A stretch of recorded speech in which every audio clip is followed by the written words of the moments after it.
नमस्कार. आपल्याला कधी असा प्रश्न पडलाय का की काही लोक कोणत्याही अडचणींवर मात करून यशस्वी होतात, तर काही जण प्रचंड क्षमता असूनही मागे राहतात? याचं उत्तर दडलंय कॅरल ड्वेक यांच्या माइंडसेट या जबरदस्त पुस्तकात. तर आज आपण यशाचं हे मानसशास्त्र एकदम सोप्या भाषेत समजून घेणार आहोत. चला सुरुवात करूया. हा प्रश्न खरं तर आपल्या सगळ्यांनाच पडतो, नाही का? आपल्या आजूबाजूला अशी कितीतरी उदाहरणं आपण रोज बघतो, आणि याचं उत्तर आहे फक्त एका शब्दात: माइंडसेट. हो, आपली विचार करण्याची पद्धतच ठरवते की आपण यशाच्या दिशेने किती लांबचा पल्ला गाठणार आहोत. तर मग हा माइंडसेट म्हणजे नेमकं आहे तरी काय? या पुस्तकानुसार जगात 2 प्रकारचे माइंडसेट असतात, आणि ह्याच 2 विचारांवर सगळं काही अवलंबून आहे. चला तर मग हे दोन्ही प्रकार समजून घेऊया. यातला पहिला प्रकार आहे फिक्स्ड माइंडसेट. म्हणजे काय? तर या लोकांचा ठाम विश्वास असतो की त्यांची बुद्धी, त्यांची कला, त्यांचं टॅलेंट हे सगळं जन्मतःच ठरलेलं आहे, ते बदलू शकत नाही.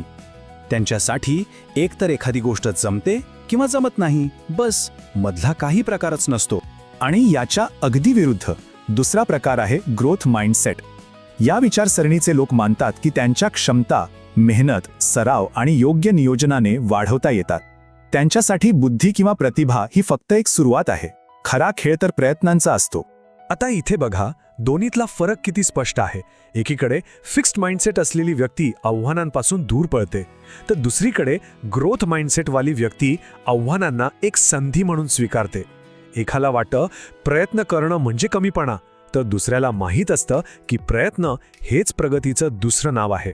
आणि हा जो फरक आहे ना, तो सगळ्यात जास्त कुठे दिसतो माहितीये? तर प्रयत्न या शब्दाकडे बघण्याच्या दृष्टिकोनात. चला पाहूया की प्रयत्नांची ही ताकद आपलं आयुष्य कसं बदलू शकते. फिक्स्ड माइंडसेटच्या माणसाला कसं वाटतं की अरे, मला जर एखाद्या गोष्टीसाठी खूप मेहनत करावी लागतीये म्हणजे माझ्यातच काहीतरी कमी आहे. पण ग्रोथ माइंडसेट आपल्याला सांगतो की जगातले महान खेळाडू, कलाकार किंवा वैज्ञानिक हे फक्त टॅलेंटमुळे मोठे नाही झाले, तर त्यांनी केलेल्या अथक प्रयत्नांमुळे, त्या सरावामुळे ते मोठे झाले. प्रयत्न हेच यशाचं खरं रहस्य आहे. आणि ही एक गोष्ट तर खूपच महत्त्वाची आहे. आपण कौतुक कसं करतो यावरही समोरच्या व्यक्तीचा माइंडसेट ठरू शकतो. म्हणजे बघा, आपण जर कोणाला म्हटलं की तू खूप स्मार्ट आहेस, तर त्यांच्यावर स्मार्ट दिसण्याचं एक प्रेशर येतं. पण त्याऐवजी जर आपण असं म्हटलं की तू खरंच खूप मेहनत घेतलीस, तर आपण त्यांच्या प्रयत्नांना प्रोत्साहन देतो आणि मग ते अजून जास्त मेहनत करायला शिकतात. आता पुढचा मुद्दा अडथळे म्हणजे ऑब्स्टॅकल्स.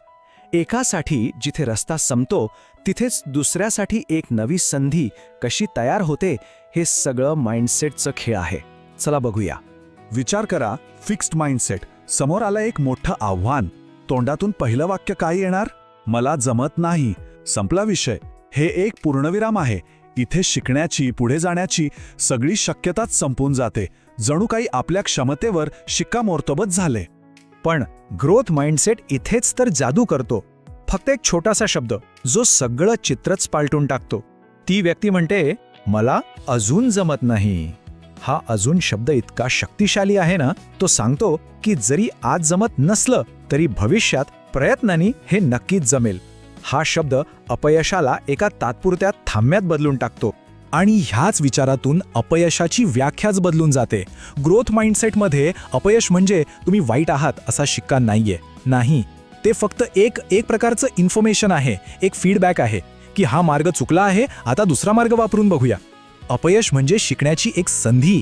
ठीक आहे, हे सगळं ऐकायला तर छान वाटतंय, पण हे रोजच्या आयुष्यात कसं वापरायचं? कारण माइंडसेट बदलणं हे काही एका रात्रीत होत नाही, तो एक प्रवास आहे.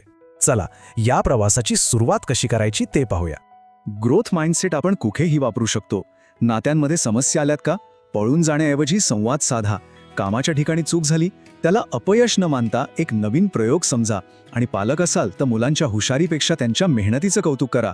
बघा किती मोठा फरक पडतो. आणि या सगळ्याचा सार कॅरल ड्वेक यांच्या एका वाक्यात आहे: becoming is better than being.